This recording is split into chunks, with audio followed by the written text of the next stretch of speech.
الحمد لله على كل حال والصلاة والسلام على صاحب حسنه وجمال أما بعد أعوذ بالله السميع العليم من الشيطان الرجيم بسم الله الرحمن الرحيم والذي جاء بالصدق وصدق به أولئك هم المتقون صدق الله العظيم وصدق رسوله النبي الكريم إن الله وملائكته يصلون على النبي يا أيها الذين آمنوا صلوا عليه وسلموا تسليما الصلاة والسلام عليك يا سيدي يا رسول الله وعلى آلك وأصحابك يا سيدي يا حبيب الله اللهم صل على سيدنا ومولانا محمد معدن الجود والکرم وآلہ وصحبہ وبارک وسلم۔ تمام تعریف حمد و ثنا اللہ تعالی جل مجدہ الکریم کے لیے، ہر قسم کے درود و سلام نبی رحمت، نور مجسم، شفیع معظم، احمد مجتبی جناب حضرت محمد مصطفیٰ صلی اللہ تعالی علیہ وسلم کی ذات والا صفات کے لیے حمد و صلات کے بعد امیر المومنین، خلیفۃ المسلمین، خلیفہ اول بلا فصل حضرت سیدنا ابو بکر صدیق رضی اللہ تعالیٰ عنہ کی سیرت پر، آپ کے فضائل اور کمالات پر چند باتیں۔ قرآن مجید فرقان حمید میں اللہ کریم نے فرمایا والذی جاء بالصدق وصدق بہ، فرمایا وہ جو سچ لے کر تشریف لائے اور وہ جنہوں نے اس سچ کی تصدیق کی، اولئک ھم المتقون، یہی اللہ سے ڈرنے والے ہیں۔ جو سچ لے کر تشریف لائے اور جنہوں نے سچ کی تصدیق کی۔ نبی کریم صلی اللہ علیہ وسلم کو اللہ تبارک و تعالی نے بے شمار لاتعداد معجزات عطا فرمائے۔ حضور کو اللہ تبارک و تعالی نے بے شمار کمالات سے نوازا۔ حضرت عبداللہ بن رواحہ رضی اللہ تعالی عنہ فرمایا کرتے تھے کہ حضور صلی اللہ علیہ وسلم کوئی معجزہ بھی نہ دکھاتے تو حضور علیہ السلام کا چہرہ ہی ایسا تھا کہ لوگوں نے دیکھتے جانا تھا اور کلمہ پڑھتے جانا تھا۔ نبی پاک صلی اللہ علیہ وسلم کو اللہ نے بڑے کمالات دیے۔ کچھ لوگ ایسے تھے جو سارے کمالات دیکھ کر بھی مطمئن نہیں ہوئے، نہیں کلمہ پڑھا انہوں نے۔ یہ ایک فکری پہلو ہے، اس پر ضرور غور فرمائیں۔ جب جنگ ہوتی ہے ذاتی مفادات کی، اور جب انسان کو یہ غلط فہمی سما جاتی ہے کہ مجھے بھی کچھ پتا ہے، مجھے بھی کچھ آتا ہے، اور جب اس کا یہ ذہن بن جاتا ہے کہ میں نے ہر چیز کو پہلے اپنی چھوٹی سی عقل کے دائرے میں رکھ کے اچھی طرح سے پرکھنا ہے، اگر میری عقل پر چیز پوری آئے گی تو قبول کروں گا، ورنہ قبول نہیں کروں گا۔ پھر لوگ نہیں مانتے، بڑے بڑے کمالات تھے، بڑا کچھ تھا، اور جنہوں نے نہیں نہ مانا انہوں نے زیادہ کمالات دیکھے، انہوں نے نہیں مانا۔ ابو جہل کتنی دفعہ معجزہ طلب کرنے آیا ہے، کبھی کہا کہ مجھے بتائیے میری مٹھی میں کیا ہے، اگر آپ بتا دیں گے تو کلمہ پڑھ لوں گا۔ تو حضور علیہ السلام نے فرمایا اگر تیری مٹھی میں جو ہے وہی بتا دے کہ میں کون ہوں تو پھر پڑھ لو گے۔ کنکریوں نے کلمہ پڑھا، اس نے نہیں پڑھا۔ معجزہ دیکھا اس نے، معجزہ مانگا، اس نے کہا کہ اگر چاند کے 2 ٹکڑے ہو جائیں تو میں پڑھ لوں گا کلمہ۔ چاند کے 2 ٹکڑے حضور نے کر دیے، چاند 2 ٹکڑے ہوا، کوہ صفا کی پہاڑی کے بیچ آدھا ادھر گیا آدھا ادھر گیا، دوبارہ جا کے جڑا، اس نے دیکھا، کہنے لگا اوہو میں تو سمجھتا تھا کہ معاذ اللہ آپ کا جادو صرف زمین پہ چلتا ہے، آپ کا تو آسمانوں پہ بھی چلتا ہے۔ اس نے بڑے کمالات دیکھے لیکن کلمہ نہیں پڑھا۔ حضرت ابو الحسن خرقانی رحمۃ اللہ علیہ ایک درویش تھے۔ ہم جو درویشی اور فقیری اور ان لوگوں کو ماننے والے لوگ ہوتے ہیں، ان میں بحث کم سے کم ہوتی ہے، ان میں اپنا آپ بڑھانے کی عادت کم سے، اس میں ماننے کا مزاج ہوتا ہے، اور وضاحت بھی نہیں لوگ طلب کرتے، اشاروں سے بھی بات مان جاتے ہیں، غلامی اسی کا نام ہے، اشارہ آپ کر دیں بات ختم ہو گئی، طے ہو گیا مسئلہ، اتنی زیادہ لمبی تو بات ہی کوئی نہیں۔ حضرت ابو الحسن خرقانی تقریر کر رہے تھے، بات کر رہے تھے، تو کسی نے کہا کہ آپ حضرت بایزید بستامی رحمۃ اللہ علیہ کے سجادہ ہیں، تو حضرت بایزید کیسے آدمی تھے؟ تو فرمانے لگے حضرت بایزید کو جو دیکھتا تھا وہ کلمہ پڑھ جاتا تھا۔ اب آپ نے تو ماشاءاللہ قبول کر لیا، لیکن وہ جو سامنے بیٹھا تھا اس کی سمجھ میں بات نہیں آئی، وہ کہنے لگا حضور آپ نے کہہ دیا ہے پر میری عقل میں تو نہیں نہ آتا۔ نہیں آتا جس کی عقل میں، تو پھر اس کی عقل میں نہیں آتا۔ میں اکثر کہتا ہوں کہ بہت سارے لوگ ہیں جن کا کوئی پیر نہیں، اور ان کا ہو بھی نہیں سکتا، ان کا کوئی پیر، اس لیے کہ مطلب اتنا سیاںا بندہ اس کا کوئی پیر ہو جائے۔ اور میں تو پیروں کو مشورہ دوں گا کہ مہربانی کرنا ان کے پیر بننا بھی نہ، یہ بڑا مشکل کر دیں گے آپ کے لیے جینا۔ تو بہتری اسی میں ہوتی ہے کہ انسان سمجھے چیزوں کو اور دائروں کے اندر باتوں کو تسلیم کرنے کی عادت بنائے۔ تو کہا کہ جو دیکھتا تھا حضرت بایزید کو کلمہ پڑھ جاتا تھا، تو حضرت ابو الحسن خرقانی سے وہ شخص کہنے لگا جی بابا جی آپ عجیب بات کر رہے ہیں کہ دیکھا اور کلمہ پڑھ گیا، بندہ بندہ دیکھنے سے کیسے کلمہ پڑھ سکتا ہے؟ ابو جہل نے بڑی جگہ حضور کو دیکھا تھا، اس نے تو کلمہ نہیں پڑھا، تو بایزید بستامی کو دیکھ کر لوگ مسلمان ہو گئے، یہ کیسی بات ہے؟ تو حضرت ابو الحسن خرقانی فرمانے لگے مجھے اللہ کی عزت کی قسم، ابو جہل نے ایک دفعہ بھی محمد رسول اللہ کو نہیں دیکھا صلی اللہ علیہ، بڑی قسم اٹھا لی، ایک دفعہ بھی محمد رسول اللہ کو صلی اللہ علیہ۔ تو وہ شخص کہنے لگا حضور وہ چچا تھے حضور کے، اور دیکھا انہوں نے ایک دفعہ نہیں 1000 دفعہ۔ فرمانے لگے میں سفید داڑھی سے بوڑھا آدمی مسند پہ بیٹھ کے قسم اٹھا رہا ہوں، تو میری بات ہی نہیں سمجھ رہا، نہیں دیکھا ابو جہل نے محمد رسول اللہ صلی اللہ علیہ وسلم کو نہیں دیکھا۔ تو کہا پھر کسے دیکھا؟ تو حضرت ابو الحسن خرقانی فرمانے لگے اس نے جب بھی دیکھا عبداللہ کے یتیم بیٹے محمد کو ہی دیکھا، یہ وہی عبداللہ کا یتیم بیٹا جو یہاں رہتا تھا، ایک دفعہ بھی اس نظر سے دیکھتا نا کہ یہ اللہ کے رسول ہے تو فوراً کلمہ پڑھ کے مسلمان ہو جاتا۔ جب بھی لوگ دیکھتے ہیں وہ اینک کی بڑی شاندار لگائی ہوئی ہے جس کے اندر سے کوئی آدمی بھلا نظر ہی نہیں آتا، تو ان کو پھر بھلائی نصیب نہیں ہوتی۔ ایک نظر سے بھی اگر انسان دیکھتا ہے کہ جس سے اسے بھلائی چاہیے تو پھر اللہ اسے توفیق ہدایت عطا کر دیتا ہے۔ حضرت ابوبکر صدیق کا کمال یہ ہے کہ میرے نبی کریم علیہ السلام نے نا ان کی شان ایک الگ انداز میں بیان فرمائی، الگ انداز میں۔ محبوب فرمانے لگے میں نے جس کے سامنے بھی دین پیش کیا اس نے دلیل مانگی۔ ایک بات آپ کو بتاؤں، یہ میری بات یاد رکھنا، اس کو کبھی نہ بھلانا، جو اپنوں سے دلیل مانگتا ہے نا وہ اپنا ہوتا ہی نہیں، اپنوں سے دلیل مانگ لی اس نے بغیر دلیل کے، بغیر حیل و حجت کے۔ یہ ایک بات ہے، میں اس کو سمجھاؤں گا نہیں، نہ کھولوں گا، بس کہہ کے گزر جاؤں گا، اس کو سمجھ لیں اگر آپ کی سمجھ میں آئے تو۔ جس نے اپنوں سے دلیل مانگی نا، جس نے وضاحت مانگی، جس نے ثبوت مانگا، وہ اپنا تھا ہی نہیں، تو کیا ضرورت پڑی تھی کہ وہ دلیل مانگتا، وضاحت پوچھتا۔ حضرت نجم الدین کبریٰ رحمت اللہ علیہ کے مرید تھے حضرت امام فخر الدین رازی، اتنے بڑے امام ہو کے ایک فقیر کے غلام تھے۔ تو فرماتے ہیں آخری وقت آیا تو شیطان آ گیا، میں اس کو کہتا تھا رب ہے، تو شیطان بھی تو بڑا عالم ہے نا، تو وہ دلیل توڑ دیتا تھا۔ فرماتے ہیں میں نے 360 دلیلیں دی، اس نے ساری توڑ دی۔ تو پھر میں نے اپنے شیخ کی طرف توجہ کی، میں نے کہا حضور کو نظر کرم فرمائے۔ تو شیخ نجم الدین کبریٰ فرمانے لگے اس بے ایمان کو کہہ دے میں اپنے رب کو بغیر کسی دلیل کے رب مانتا ہوں، دلیل کی ضرورت ہی نہیں، بس میرا رب ہے تو رب ہے، ختم ہو گئی بات۔ نبی رحمت علیہ السلام فرمانے لگے میں نے جس کے سامنے بھی دین پیش کیا اس نے دلیل مانگی، فرمایا یہ واحد میرا ابو بکر صدیق ہے، میں نے اسے کہا ہے کلمہ پڑھ لو، اس نے دلیل مانگی نہیں، فوراً ہی کلمہ پڑھ کے مسلمان ہو گیا۔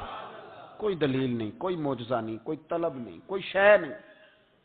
ساری زندگی مطمئن ہی نہیں ہو پائے لوگ، ساری زندگی اطمینان ہی نہیں ہو سکا، اس کو بھی سنا، اس کو بھی سنا، اس سے بھی سوال پوچھا، اس سے بھی پوچھا، بھائی تو مطمئن ہونا نہیں چاہتا، تو بحث کرنے کے لیے علم سیکھ رہا ہے، اس نے عمل کرنے کے لیے سیکھنا ہوتا ہے، اس کو تو ایک حرف ہی بڑا کافی ہوتا ہے، تو ایک لفظ کی ضرورت ہوتی ہے، ایک جملے میں ساری زندگی لوگ گزار دیتے ہیں۔ حضرت ابوبکر صدیق رضی اللہ تعالیٰ عنہ نے بحث والا دروازہ نہیں کھولا، حضور نے کہا کلمہ پڑھو تو انہوں نے کلمہ پڑھا اور مسلمان ہو گئے، کوئی دلیل، کوئی وضاحت کسی چیز کی کوئی حاجت، ختم ہو گئی بات۔ اصل مسئلہ پتہ کیا ہے، جو لوگ سوچ سمجھ کے چلتے ہیں نا، تو سوچ کتنی ہے انسان کی، وہ کتنا کام دے گی۔ یہ جو وارفتگی ہوتی ہے نا، یہ جو محبت ہوتی ہے، یہ جو پیار ہوتا ہے، یہ زندگی کو آسان کر دیتا ہے۔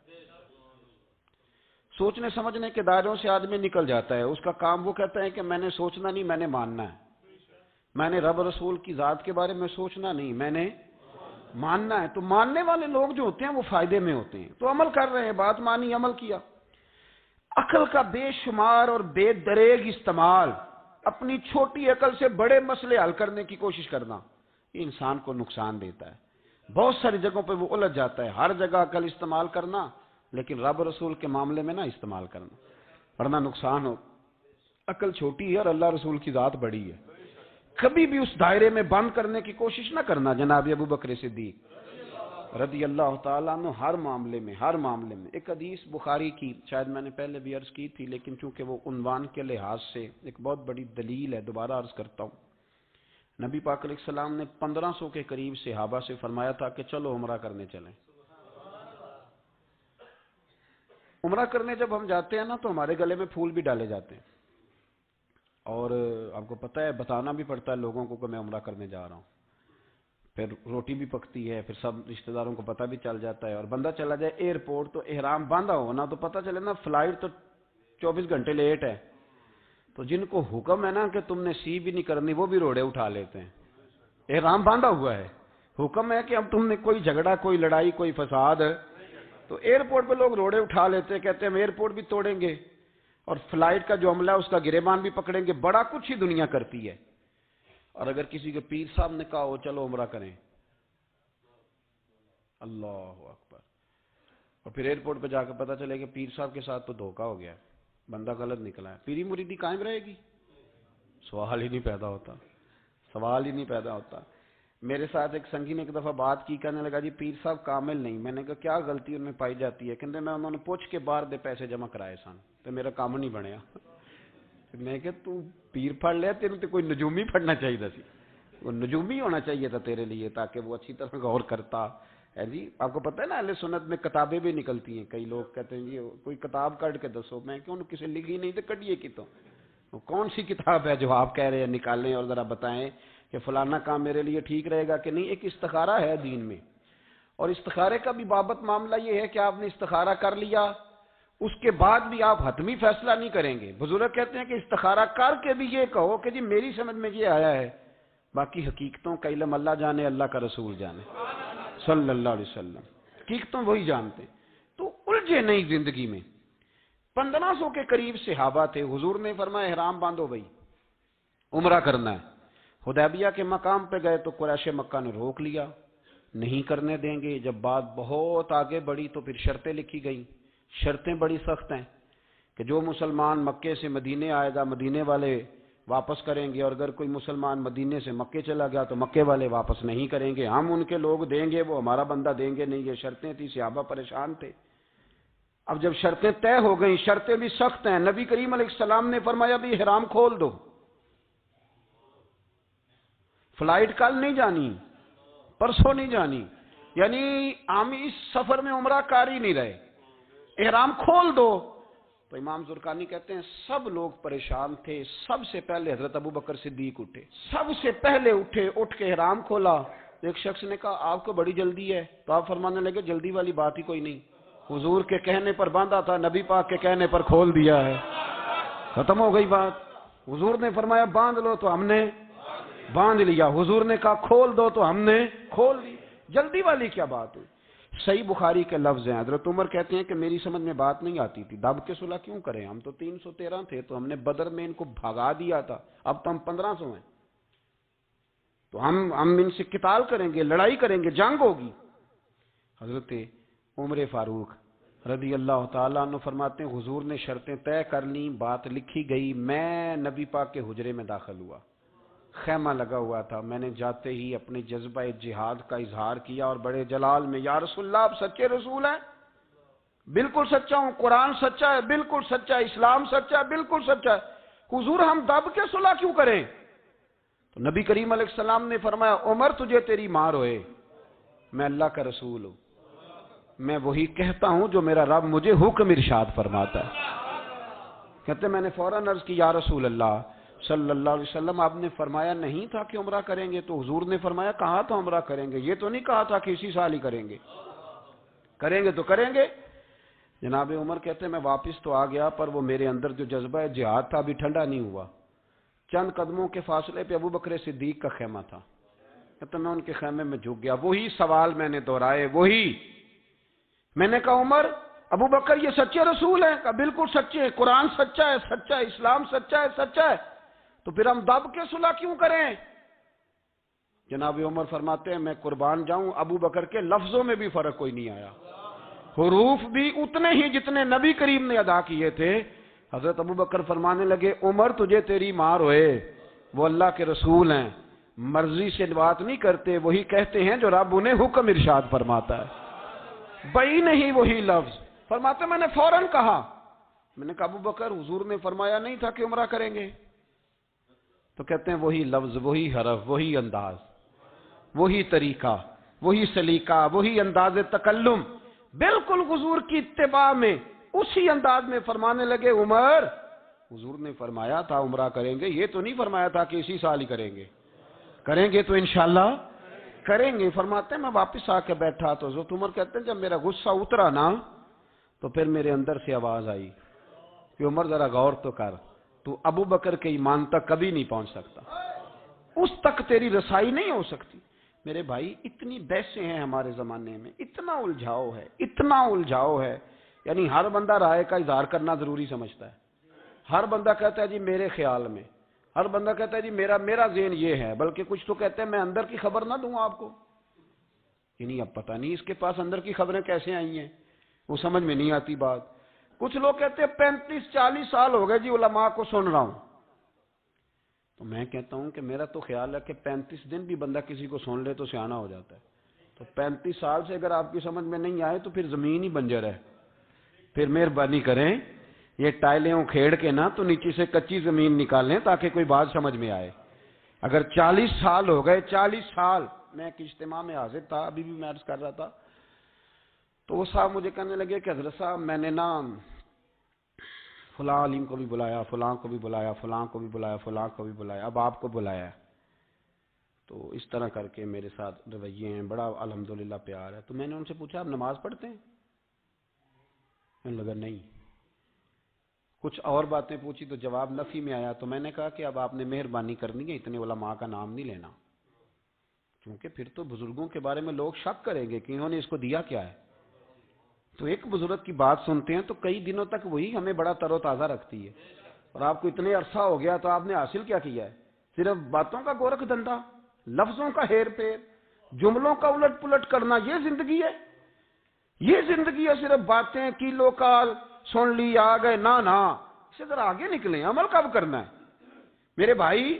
یہ بحثیں، یہ ابحاث، یہ لمبے چوڑے معاملات، یہ طے، بزرگوں میں نا ایک صنف ہے مرید ہونا اور ایک ہوتا ہے طالب ہونا، یہ دو باتیں، یعنی آپ کہیں گئے اس کے مرید ہو گئے تو پھر کسی اور جگہ کسی بزرگ سے نسبت ہوئی تو وہاں آپ طالب۔ میرے پاس کچھ لوگ آتے ہیں کہتے ہیں آپ طالب کر لیں، تو میں کہتا ہوں آپ مہربانی کریں ایک کی نوکری کریں، وہ بڑی مشکل ہے، تو جگہ جگہ پہ جانے کی کیا ضرورت ہے؟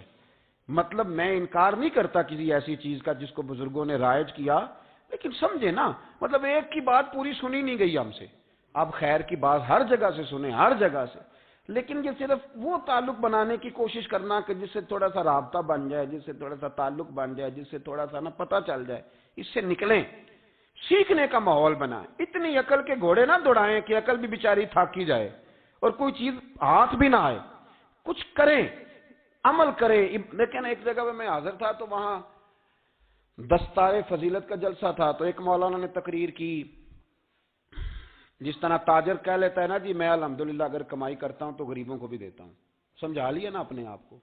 رشوت لینے والے نے بھی ایک دلیل گاڑ لیا، وہ کہتا ہے میں امیروں سے نہیں، میں غریبوں سے نہیں لیتا، تو امیروں کا حساب لینے کی ڈیوٹی اللہ نے آپ کی لگائی ہے کہ آپ حساب کریں امیروں کا کہ وہ کیا کر رہے ہیں. یہ ہم نے نا یہ دلیلیں گھڑ لی ہیں, یہ ہم نے دلیل گھڑ لی ہے کہ وہی اپنے آپ کو مطمئن کرنے کے لیے.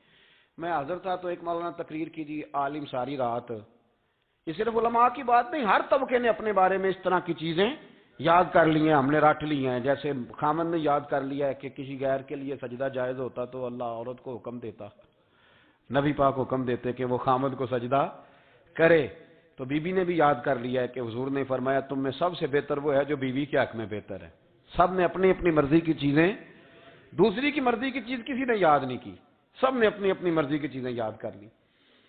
تو مولانا تقریر کر رہے تھے, کہنے لگے جی حضور نے فرمایا ہے کہ عالم ساری رات سویا رہے اور عابد ساری رات عبادت کرتا رہے, درجہ پھر بھی عالم کا زیادہ ہے.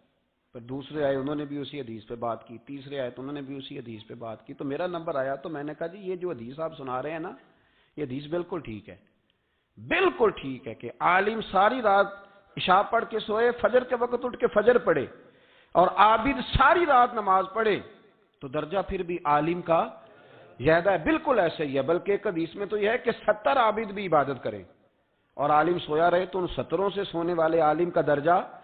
یہ بات بالکل ٹھیک ہے, لیکن میں نے کہا اس کا بھی خیال رکھو کہ یہ حدیث غوث پاک کو بھی آتی تھی, یہ غوث پاک کو بھی آتی تھی حدیث, اور بڑے عالم تھے, پر وہ تو عشاء پڑھ کے مصلے پہ بیٹھتے تھے اور فجر تک مصلے پہ بیٹھے رہتے تھے.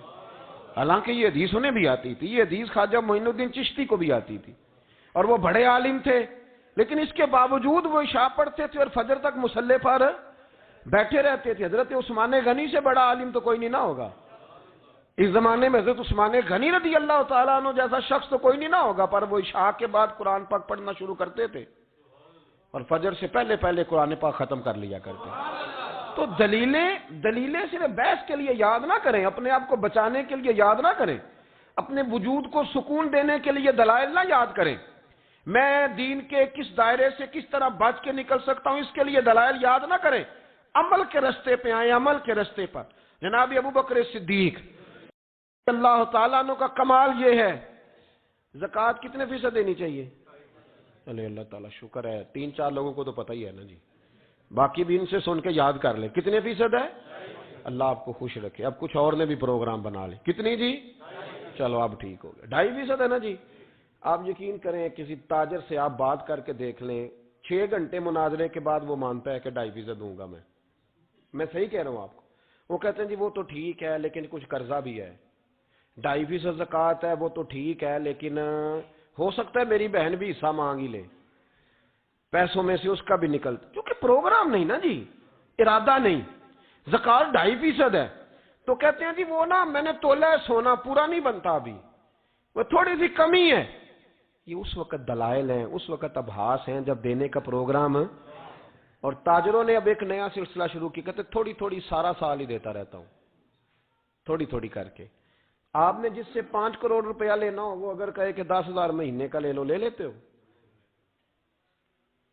ہمارے فقہاء نے تو یہ لکھا ہے کہ جب زکوٰۃ دو نا تو ایک آدمی کو ساری دو. حضرت عمر بن عبدالعزیز رحمۃ اللہ علیہ کے زمانے میں ایک آدمی کو لوگوں نے زکوٰۃ دی تو اتنی دے دی کہ اگلے سال وہ خود زکوٰۃ دے رہا تھا.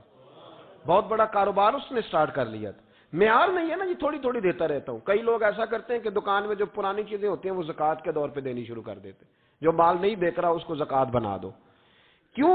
دینے کا پروگرام نہیں. حضرت ابو بکر صدیق رضی اللہ, ذرا زندگی دیکھو, کہتے ہیں جس دن کلمہ پڑا 40,000 دینار تھے, اور کلمہ پڑے ابھی مجھے چند مہینے گزرے تھے, سارے مصطفیٰ کے قدموں پہ قربان کر دیے.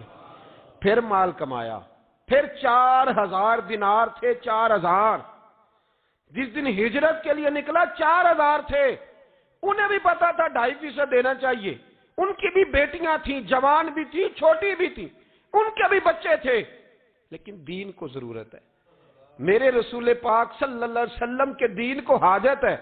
تو فرماتے ہیں اشرفیاں تھی میرے گھر میں, پیسے تھے, درہم تھے, دینار تھے. میرے والد بوڑھے تھے, ان کو خیال تھا کہ ابو بکر ساری دولت نہ لے جائیں.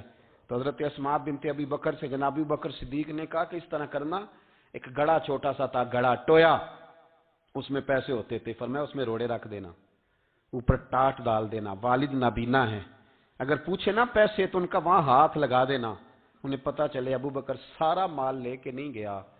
فرماتے میں ہجرت پہ جانے لگا تو 4000 سارے ہی لے گیا. سارا مال ہی یار 2.5% کے لیے رٹا پڑا ہوا ہے. 2.5% کے لیے لوگ بحث کر رہے ہیں. 2.5% کے لیے دلائل چاہیے. کئی مفتیان کرام سے پوچھیں گے, پھر پروگرام بنائیں گے دینا ہے کہ نہیں دینا. اور جس دن تبوک کے لیے میرے مصطفیٰ کریم نے اعلان کیا, جناب صدیق اکبر فرماتے ہیں شے کوئی نہیں تھی, غربت کے دن تھے, کمزوریاں تھی, مال اس دن کاروباری حالات کم تھے. یہاں لوگوں کا کاروبار جب ڈاؤن ہوتا ہے تو سب سے پہلے مسجد کا 200 بند کرتے ہیں, سب سے پہلے مدرسے کا بند کرتے ہیں, سب سے پہلے خواہش کرتے ہیں کہ وہ جو غریب کو جاتا ہے نا اس کو بند کرو, یہ زیادہ نقصان دے رہا ہے. حضرت ابو بکر صدیق رضی اللہ تعالیٰ عنہ فرماتے ہیں حالات خراب تھے, جیب دیکھی تو اتنے پیسے ہی نہیں تھے کہ مصطفیٰ کریم کو پیش کر سکوں. تو پھر کیا کیا؟ امام جلال الدین سیوطی کہتے ہیں ابو بکر صدیق نے نا گھر کے اندر کپڑا بچھایا, اور پھر صدیق اکبر نے کیا کیا کہ توا بھی رکھا, برتن بھی رکھے, اس پہ چولہا بھی رکھا. ابو بکر صدیق نے اس کے اوپر گھر والوں سے کہا کہ ایک ایک جوڑا پہن لو, ادھر دیکھو میری طرف, ایک ایک جوڑا پہن لو, اور باقی نا سارے جوڑے بھی یہاں رکھو. اور پھر جب لوگ بچوں نے دیکھا نا کہ ابا تو کپڑے بھی رکھوا رہا ہے, کیا بنے گا؟ فرمایا تمہیں تو ایک ایک جوڑے کی اجازت دے رہا ہوں نا, ذرا میری طرف دیکھو. خود اندر گئے تو ٹاٹ کا لباس پہن کے کپڑے بھی اتار کے رکھ دیے, کپڑے بھی اتار کے زمین اسی میں رکھے, سارا کچھ باندھا. لباس ٹاٹ کا, تن تندور تے ہڈاں دا بالن, تے اسی ہاواں نال تپایا, کپ کپ مکیاں پیڑے کیتے, اتوں عشق پلے تھن لایا, تن دا سالن من دی ہانڈی, لون صبر دا پایا. غلام فریدہ وے میں ساری تیری, تینوں وجہ یقین نہیں آیا. ہر چیز لپیٹ کے نا تو نبی کریم کی بارگاہ میں لے گئے, ہر چیز.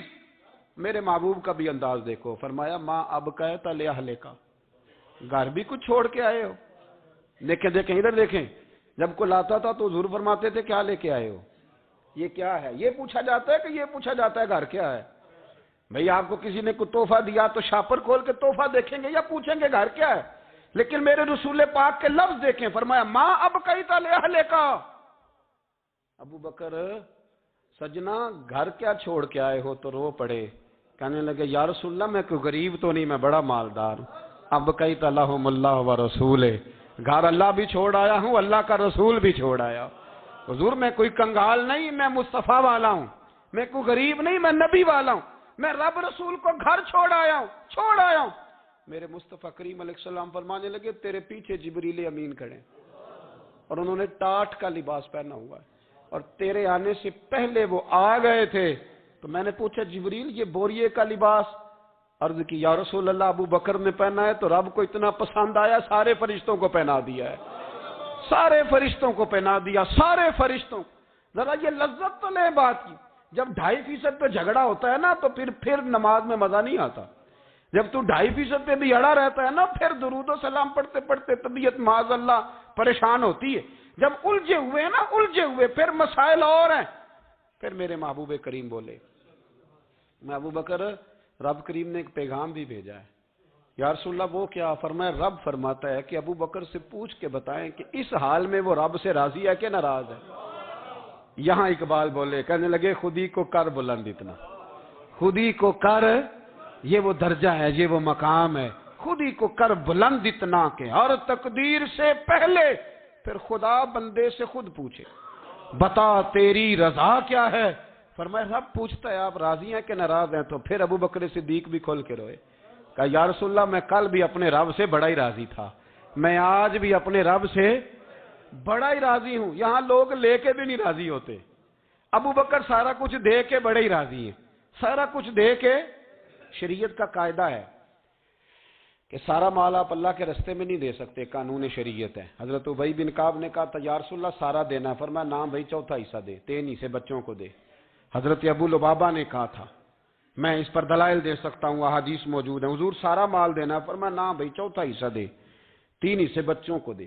حضرت سعد بن ابی وقاص نے کہا تھا یا رسول اللہ صلی اللہ علیہ وسلم میری ایک ہی بیٹی ہے, سارا اللہ کے رستے میں دیتا ہوں. فرمایا نہ, 3 حصے بیٹی کو, چوتھا حصہ دے. تیرے بچے لوگوں کے ہاتھ دیکھے میں گوارا نہیں کرتا. ان سے کہا کہ چوتھا حصہ دو تب قبول کروں گا. ابو بکر صدیق سے فرمایا تو سارے لے آ، تیرا سارا ہی قبول ہے، تو سارے لے آ تیرا۔ اور ایک لفظ حدیث میں ایسا ہے، آپ یقین کریں، غلام ہوں کسی فقیر کا، تو جب میں اس کو پڑھتا ہوں نا تو آپے سے بات باہر نکل جاتی ہے۔ حضور کا ایک فرمان ہے، جب اس پر توجہ آتی ہے نا تو مطلب یہ کہ لفظ جو ہے نا وہ ٹوٹ جاتے ہیں، بکھر جاتے ہیں، اور دل کہتا ہے کہ نہیں، یہ جو ہے نا یہ میرا آج ہے، یہ اصل ہے، یہ حقیقت ہے۔ وہ ترمذی کے لفظ ہے، پر آپ یقین کریں کہ لگتا یہ ہے کہ دنیا محبت ساری سمٹ گئی اس میں۔ نبی کریم علیہ السلام فرمانے لگے مجھے کسی کے مال نے اتنا نفع ہی نہیں دیا جتنا ابو بکر صدیق کے مال نے دیا۔ اور پھر اگلے لفظ ایسے ہیں کہ روح وجد کرتی ہے۔ میرے کریم محبوب فرمانے لگے جس کا بھی مال آیا میں نے بیگانہ سمجھ کے خرچ کیا ہے، اور جب ابو بکر کا آیا ہے تو میں نے اپنا سمجھ کے خرچ کیا ہے، میں نے اپنا سمجھ کے، مجھے پتا ہے یہ شکوہ نہیں کرے گا، یہ شکایت، یعنی اس کو سارا بھی تروڑ مروڑ لوں گا تو اس کے لفظوں پر کبھی حرف۔ اور یار کچھ لوگ ہوتے ہیں جو 10 دیتے ہیں تو 20 جگہ بتاتے ہیں، جو کھانا کھلاتے ہیں تو ذکر کرتے ہیں، فرمایا اس کا مال میرا مال ہے، میرا، اس کو سارا توڑ کے کھا بھی جائیں گے تو یہ شکوہ نہیں کرے گا، یہ سارا میرا اپنا ہے۔ حضرت ابو بکر صدیق فوراً بول پڑے، عرض کی حضور جب میں آپ کا ہوں تو مال بھی تو آپ کا ہی ہے نا۔ یا رسول اللہ جب میں نے اپنا آپ نہیں بچا کے رکھا تو پھر مال۔ حضرت مولانا معین الواعظ کاشفی نے لکھا ہے، اچھا کئی دفعہ ایسے ہوتا ہے میں بات کوئی اور بیان کرنا چاہتا ہوں تو شروع معاملہ کسی اور طرف نکل جاتا ہے۔ مولانا معین الواعظ کاشفی نے لکھا ہے کہ وہ جو سانپ تھا نا غار ثور میں، وہ 600 سال سے بیٹھا ہوا تھا۔ حضرت عیسیٰ علیہ السلام ایک دن پڑھ رہے تھے انجیل، تو آپ نے نبی پاک کا تذکرہ پڑھا، اس سانپ نے سن لیا، تو حضرت عیسیٰ سے کہنے لگا حضور یہ بتائیں کہ وہ نبی پاک ملیں گے کہاں؟ تو حضرت عیسیٰ فرمانے لگے کہ مکے میں آئیں گے اور مدینے میں رہیں گے۔ تو کہا ملاقات کیسے ہو سکتی ہے؟ فرمایا چلا جا مکے۔ تو وہ سانپ 600 سال غار ثور میں، اس نے 70 جگہ پہ سوراخ کیے۔ کتنے سال بیٹھا رہا؟ بول کے بتائیے۔ آپ 6 گھنٹے بیٹھ کے دکھائیں، سوال ہی نہیں پیدا ہوتا۔ ہم بڑے کمزور ہو گئے، ہمارے لیے معاملہ بڑا اور طرح کا ہے، ہماری مرضی کا کوئی بات کرے تو ہم اس سے راضی ہیں۔ انتظار کرنا اور یہ سارے کام کرنا یہ تو بڑا مشکل معاملہ ہے، یہ تو بڑی عجیب سی کیفیت ہے۔ میرے استاد رحمۃ اللہ تعالیٰ نے 2015 میں کراچی تشریف لائے، میں اپنے ایک سنگی کو لے کے پہنچ گیا، چھوٹا موٹا مولوی میں بھی ہوں۔ صبح میں 7 بجے کے 8 بجے ہم وہاں پہنچ گئے، حضرت آرام فرما رہے تھے، نمازیں انہوں نے اندر ادا فرمائی ساری، ظہر بھی ہوئی، پھر عصر بھی ہوئی، پھر مغرب بھی ہوئی، پھر عشاء بھی ہوئی۔ عشاء کے بعد وہ سنگی ہم سے کہنے لگے کہ آپ کتنا انتظار کریں گے؟ تو میں نے کہا کہ انتظار تو کرتا ہے بڑا آدمی، بڑے لوگ انتظار کرتے ہیں، تو چھوٹے لوگ تو اطاعت کرتے ہیں، ہم چھوٹے ہیں تو ان کی مہربانی ہے، اگر زیارت ہو جائے تو تب بھی ٹھیک ہے، اگر وہ کہیں نہیں ملنا۔ میرے سنگی ساتھ موجود تھے، صبح سے گئے اور عشاء کے بعد کا وقت آ گیا، نہیں انہوں نے ملنا تو پھر بھی ٹھیک، وہ ہس بولے تے وہ مہربانی، نہیں تو اساں تے لاڑ ہی لڑاونے نے، اس کی مہربانی ہے، اگر بات ہو جائے تو ٹھیک ہے ورنہ کوئی معاملہ نہیں۔ تو عشاء کی نماز کے بعد انہوں نے ہمیں یہ کہا کہ پیغام آیا کہ محفل میں جہاں حضرت جا رہے ہیں وہیں ملاقات ہوگی۔ تو ہم نے کہا یہ بھی بڑی نعمت ہے، جلوہ دیکھنا بھی بہت بڑی سعادت ہے، اس لیے کہ ہمیں پتہ ہے کہ وہ کیفیت کیا ہے، وہ رنگ کیا ہے، ان کا انداز کیا ہے۔ پیچھے جا کے بیٹھ گئے تو پھر ان کا حکم آیا کہ اس کو ذرا آگے آئے۔ جب میں اسٹیج پہ گیا تو فرمانے لگے مجھے سویرے ہی پتا تھا آپ آ گئے، کوئی عرض نہیں، اتنا کوئی انتظار تو بندہ کر ہی لیتا ہے۔ اب یقین کرے وہ دن کی جو لذت ہے نا وہ آج تک گئی نہیں طبیعت سے، وہ سرور گیا نہیں۔ کبھی کبھی سوچتا ہوں کہ اس سے ڈبل بھی انتظار کبھی ہو جائے، پر ایک دفعہ زیارت پھر نصیب ہو جائے، کبھی کبھی یہ سوچتا ہوں۔ 600 سال وہ سام بیٹھا رہا، 600 سال اور 70 اس نے سوراخ کیے غار ثور میں، لیکن وہ بھی عاشق تھا نا۔ اور یہاں معاملہ یہ تھا کہ ابو بکر صدیق دعا مانگ کے گئے تھے کہ میں نے کسی کو موقع نہیں دینا، ایک میں ہوں گا دوسرا میرا یار ہوگا۔ وہ غار ثور کی تو لذت یہ والی تھی، ایک میں ایک میرے محبوب۔ اس نے 70 سوراخ کیے ہوئے تھے، جناب ابو بکر صدیق نے کہا حضور آپ ٹھہریں، میں ذرا بھی آیا صفائی کر کے۔ تو نبی کریم علیہ السلام رکے تو حضرت ابو بکر صدیق نے کہیں پگڑی پھاڑ کے رکھی، کہیں چادر پھاڑ کے رکھی، اتنے سوراخ بند کیے تو جو ایک رہ گیا وہاں ایڑی رکھ دی۔ تو اب وہ سام بھی شکوہ کرنے لگا کہ یار تو بھی کوئی نرالا ہی عاشق ہے کہ میں نے تو کسر ہی کوئی نہیں چھوڑی تھی، 70 سوراخ کیے تھے اور تو نے بھی کمال ہی کر دی ہے، یہ سارے ہی بند کر دیے، جو بچ گیا اس پیڑ ہی رکھ دی۔ اس نے پتہ نہیں کتنے ڈنگ مارے۔ سام کا جب ڈنگ لگتا ہے تو وجود میں بہت زیادہ گرمی پیدا ہوتی ہے، گرمی۔ حضرت ابوبکر صدیق کے بارے میں ہمارے شارحین نے لکھا روئے نہیں، وجود اتنا گرم ہوا کہ آنسو ٹپک پڑے۔ نبی کریم صلی اللہ علیہ وسلم نے فرمایا ہٹا نا ذرا پیر، پھر انہوں نے ہٹایا تو میرے مصطفیٰ میں لعاب دہن لگایا۔ مولا معین الواعظ کاشفی رحمت اللہ علیہ فرماتے ہیں کہ جب انہوں نے قدم ہٹایا نا تو پھر وہ سانپ باہر نکلا، اپنا سر نکالا اور کھڑا ہو کے حضور کا دیدار کرنے لگا۔ تو نبی کریم نے فرمایا تیرا کام ہو گیا، اب تو جا، مجھے اور ابو بکر کو رہنے دے۔ وہ نکل گیا۔ یہ کیفیات ہے، یہ محبت ہے، یہ وارفتگی ہے، یہ سوز ہے، یہ درد ہے۔ یارو یہ میں کہا کرتا ہوں کہ یہ چیز جینے کا بھی مزہ دیتی ہے، مرنے کا بھی مزہ آتا ہے، مرنے کا بھی مزہ، سرور آتا ہے انسان اس میں جب یہ کیفیات شامل ہوتی ہے نا، رنگ اور ہوتا ہے، درد اور ہوتا ہے، ذائقہ اور ہوتا ہے، کیفیت اور ہوتی ہے، پھر کوئی شوق نہیں رہتا اعلیٰ کپڑوں کا، بڑی گاڑی کا، لمبے چوڑے معاملات کا۔ پھر تو انسان ڈھونڈتا پھرتا ہے کوئی مجھے محبوب کی بات سنائے، کوئی اس کی شان میں کوئی شعر سنائے، کوئی اس کا ذکر سنائے، کوئی مل جائے نا کبھی کہ میرے تار چھیڑ دے، کوئی ملے، کوئی بات کرے، کوئی ذکر کرے۔ پھر انسان ڈھونڈتا پھرتا ہے ان لفظوں کو، ان لوگوں کو جو پکڑ کے دروازہ رسول صلی اللہ علیہ وسلم کی بارگاہ تک لے جائیں۔ بڑا پیار کیا میرے کریم محبوب۔ حضرت علی المرتضیٰ شیر خدا فرماتے میٹنگ بیٹھی تھی بدر والے دن، ہم بات کر رہے تھے خطرہ کہاں ہے، دلیر دلیر لوگوں کی ڈیوٹی کہاں لگائی جائے۔ شیر خدا بھی چاہ رہے تھے کہ میں وہاں ڈیوٹی دوں گا، تو کہتے ہیں سمجھ آئی کہ سب سے زیادہ خطرہ نبی کریم علیہ السلام کے عریش مبارک کا ہوگا، حضور کے خیمے کو، چھپر مبارک کو۔ قریش مکہ سب سے زیادہ حملے وہاں کریں گے جہاں حضور ٹھہرے ہوں گے۔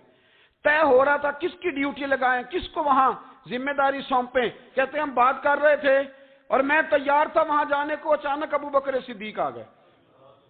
کیا باتیں ہو رہی ہیں؟ تو ہم نے کہا جناب ہم پروگرام بنا رہے ہیں کہ وہاں ڈیوٹی کس نے کرنی ہے، تو فرمانے لگے یہ کرنے والی بات ہی کوئی نہیں، میں نے تو عرض کر بھی دیا ہے نبی پاک کی بارگاہ میں کہ یا رسول اللہ یہاں ڈیوٹی میں ہی کروں گا۔ تو حضرت ابو دردہ رضی اللہ تعالیٰ عنہ عرض کرنے لگے حضرت ابو بکر صدیق سے کہ حضور آپ کے ساتھ کون ڈیوٹی کرے گا؟ فرمانے لگے کسی کی بھی ضرورت نہیں، کوئی ماں نے لال جنا ہی نہیں، کوئی جنا ہی نہیں ماں نے لال جو ابو بکر کے ہوتے ہوئے نبی پاک تک پہنچ جائے، کسی کی جرت ہی نہیں، میں اکیلا کافی ہوں مصطفیٰ کریم کے خیمے کا پہرا دینے کے لیے۔ یہ اعزاز، یہ شان، یہ لطافت، اور میرے نبی کریم علیہ السلام نے بھی پر حضرت ابو بکر کو چاہا تو کمال ہی کر دیا، چاہا تو کمال ہی کر دی، کمال ہو گئی۔ حضرت ابو دردہ کہتے ایک دن حضور علیہ السلام نے مجھے فرمایا ابو دردہ یہ تو نے آج کیا کیا ہے؟ حضور کیا ہوا؟ فرمایا آج تو گلی میں چل رہا تھا اور ابو بکر صدیق کے آگے آگے چل رہا تھا، گلی میں ابو بکر کے آگے آگے چل رہا تھا۔ یا رسول اللہ صلی اللہ علیہ وسلم کیا ہوا؟ فرمایا نہ کسی پہ سورج طلوع ہوا نہ غروب ہوا جو میرے ابو بکر سے افضل ہو، خبردار اس کے آگے نہیں چلنا، ابو بکر صدیق کو کمر نہ ہونا چاہیے۔ شاہ ولی اللہ صاحب نے ایک بات لکھی ہے، بڑی نرالی ہے، وہ بھی بڑی نرالی۔ مثل تعویذ ہوتے ہیں نا کچھ لوگ، جب بھی ملتے ہیں شفا ہوتی ہے۔ بڑی شاندار عجیب بات لکھی ہے۔ حضور صلی اللہ علیہ وسلم نے ایک دن فرمایا کہ وقفے سے ملا کرو محبت بڑھتی ہے، یہ حضور کا فرمان ہے، وقفے سے ملا کرو محبت بڑھتی ہے۔ قدر کھو دیتا ہے نا ہر روز کا آنا جانا، اور بڑی دلچسپ ہوتی ہیں بے ترتیب ملاقاتیں، تو کہا کہ وقفے سے ملا کرو۔ حضرت ابو ہریرہ بھی تھے، دیگر لوگ بھی تھے، حضور نے فرما دیا، حضرت ابو بکر صدیق بھی سن رہے تھے۔ زور کی نماز پڑھی گھر چلے گئے، عصر پڑھی تو گھر چلے گئے، مغرب پڑھی تو گھر چلے گئے۔ حضرت انس بن مالک رضی اللہ تعالیٰ عنہ کہتے 3 دفعہ حضور نے پوچھا ابو بکر نہیں آئے؟ ابو بکر نہیں آئے؟ ابو بکر نے کہتے 3 دفعہ پوچھا تو میں پھر پہنچ گیا، میں نے کہا ابو بکر 3 دفعہ حضور نے پوچھ لیا کہ ابو بکر نہیں آئے، ابو بکر نہیں آئے، تو جناب صدیق اکبر دوڑے حضور حکم۔ فرمایا کہاں تھے صبح سے؟ عرض کی یا رسول اللہ آپ نے تو فرمایا تھا وقفے سے ملا کرو محبت بڑھتی ہے، تو محبوب فرمانے لگے تمہیں تھوڑی کہا تھا، تمہیں تھوڑی کہا تھا، تو نہ جایا کر یار، تو رہا کر، تو رہتا ہے تو دل جمع رہتا ہے، تو یہاں موجود ہوتا ہے تو دل۔ اب یقین کریں کچھ لوگ ایسے ہوتے ہیں جن کے بارے میں دل کرتا ہے انہیں بندہ خرید کے پاس رکھ لے، ان کو خرید لے، یہ یہیں رہیں، یہ جائیں نہ، اس لیے کہ ان کا لب و لہجہ اور ہوتا ہے، ان کا طرز حیات اور ہوتا ہے، طرز غلامی اور ہوتا ہے، طرز فرما برداری اور ہوتا ہے، انداز اور ہوتا ہے۔ فرمایا تو نہ جایا کر، یہی رہا کر۔ اور میرے محبوب نے فرمایا ابو بکر تو صرف میرا غار میں ہی ساتھی نہیں، قیامت میں جب میں حوض کوثر تقسیم کروں گا تب بھی تو میرے پاس ہی بیٹھا ہوگا۔ قیامت کے دن حوض کوثر کی تقسیم میں بھی تو میرے ساتھ ہی ہوگا، میرے نبی کریم علیہ السلام۔ اور ایک بات اور سن لے جاتے جاتے، کچھ لوگ ساتھ بڑا رہتے ہیں پر بات کم کم مانتے ہیں۔ کہتے ہیں میں جھاڑو جو دیتا ہوں آستانے پہ، مجھے وظیفہ پڑھنے کی کیا ضرورت ہے، میں وہاں ہر وقت حاضر جو رہتا ہوں، مجھے کیا ضرورت ہے شجرہ پڑھنے کی، مجھے کیا ضرورت ہے ان کی بات سننے کی، میں وہاں رہتا جو ہوں اتنا ہی کافی ہے۔ حضرت ابوبکر صدیق نے نوکری بھی کھول کے کی اور نبی پاک کی بات بھی کھول کے مانی، کھول کے مانی، جو حضور نے کہہ دیا انہوں نے کر دیا۔ یہاں تو لوگ سوچتے ہیں نہ سمجھتے ہیں، غور کرتے ہیں، کہتے ہیں میں وہیں ہوتا ہوں، میرے پاس نسبت ہے، وہی کافی ہے۔ مجمع لگا ہے صحابہ کا، نبی پاک علیہ السلام نے فرمایا ابھی آج روزہ کس نے رکھا ہے؟ سب چپ کر گئے۔ حضور نے دوبارہ پوچھا تو جناب صدیق اکبر بولے، عرض کی حضور آپ حکم نہ دیتے تو میں نہ بتاتا، یہ اللہ نے آج مجھے توفیق عطا فرمائی۔ تو حضور علیہ السلام نے فرمایا آج جنازے میں کس نے شرکت کی؟ لوگ خاموش ہو گئے۔ تو حضور علیہ السلام نے دوبارہ پوچھا، عرض کی حضور آپ حکم نہ دیتے تو نہ بتاتا، یہ اللہ نے توفیق مجھے عطا فرمائی۔ فرمایا آج کس نے مسکین کو کھانا کھلایا ہے؟ عرض کی یا رسول اللہ صلی اللہ علیہ وسلم حکم نہ دیتے تو نہ بتاتا، یہ اللہ نے مجھے توفیق عطا فرمائی۔ فرمایا کس نے آج لوگوں کو دین کی دعوت دی، اسلام کی طرف بلایا، پیغام دیا، کون ہے؟ عرض کی حضور اگر آپ حکم نہ دیتے تو میں نہ بتاتا، یہ بھی خدمت اللہ نے مجھے عطا فرمائی ہے۔ تو نبی کریم علیہ السلام نے فرمایا ابو بکر سن، قیامت کے دن ایک دروازہ جنت میں ایسا ہوگا جہاں سے صرف روزے دار گزریں گے، ایک ایسا ہوگا جس سے صرف نمازی گزریں گے، ایک ایسا ہوگا جس سے صرف حاجی گزریں گے، ایک سے سخاوت کرنے والے گزریں گے۔ لیکن جب تو آئے گا نا تو جنت کے ہر دروازے سے آواز آئے گی کہ ادھر سے داخل ہو جا، ادھر سے، ہر دروازے سے آواز آئے گی، اس لیے کہ مجموعی طور پر عمل کیا زندگی میں، مجموعی طور پر، اور اپنے لب و لہجے۔ اتنی نوکری کی حضرت صدیق اکبر نے، اتنی نوکری کی، کسی جگہ بھی کوئی دعویٰ نہیں۔ حضور نے بڑا فرمایا ہے کہ ابو بکر نے بڑی نیکیاں کی اسلام کے ساتھ، جناب صدیق اکبر کا کوئی دعویٰ نظر ہے؟ یہ وہ مزیدار شخص ہے جس نے کبھی حضور سے دعا کے لیے بھی نہیں کہا، دعا کی تکلیف بھی کبھی نہیں دی، وہ ہاتھ اٹھانے پڑیں گے، لفظ ادا کرنے پڑیں گے، یہ تکلیف بھی نہیں دی۔ علامہ یوسف نبہانی علیہ رحمہ نے لکھا ہے کہ ایک دن حضرت صدیق اکبر نے سیدہ عائشہ صدیقہ سے کہا جس دن حضور کا موڈ مبارک، طبیعت مبارک بڑی اچھی دیکھو نا تو میری بخشش کی دعا کرا دینا۔ سیدہ عائشہ صدیقہ سے کہا، کوئی لفظ نہیں ادا کی، لوگوں کو لاتے، حضرت عثمان غنی نے ان کی تبلیغ پہ کلمہ پڑھا، حضرت طلحہ نے، حضرت زبیر نے، ان لوگوں کو لاتے اور لا کے نا انہیں آگے بٹھاتے، خود پیچھے بیٹھ جاتے، پیچھے۔ میرے بھائی دعا کے لیے بھی کبھی نہیں کہا، یہ وہ وفا ہے جس وفا کا دنیا میں کہیں بھی کوئی جواب موجود ہے۔ اپنے آپ کو مرتب کریں۔ ہم لوگ بڑی بے ترتیب زندگی گزارتے ہیں، بڑی بے ترتیب زندگی گزارتے ہیں۔ وہ ڈنگ ٹپاؤ پالیسی ہے کہ آج تھوڑا بہت کر لیں، اپنے آپ کو راضی کر لیں، جس طرح بچے کہتے ہیں کہ چلو آج کسی طریقے چھٹی کر لینا، آج کا دن تو گزرے، کل سکول کا ٹائم آئے گا تو دیکھی جائے گی۔ اس طرح نہ کریں، مرتب کریں اپنے آپ کو، اپنے آپ میں ترتیب دیں۔ ساری زندگی سامنے والے کی اخلاقیات ٹھیک کرتے اگر گزر جائے تو اپنا معاملہ رہ جاتا ہے۔ اچھی سوچ، اچھا رویہ، وفاداری والی زندگی۔ میں نے ایک جملہ کہا ہے، اگر آپ کی سمجھ میں آیا ہو، کہ اگر یہ عشق، یہ وارفتگی، یہ پیار، یہ وفا پیدا ہو تو جینے کا بھی مزہ آتا ہے اور مرنے کا بھی مزہ آتا ہے، پھر جینا مرنا بڑا لذت اور ذائقے والا ہو جاتا ہے۔ دعا ہے اللہ ہمیں ان کے فیض سے فیض یاب فرمائے۔ آخر دعوانا الحمدللہ۔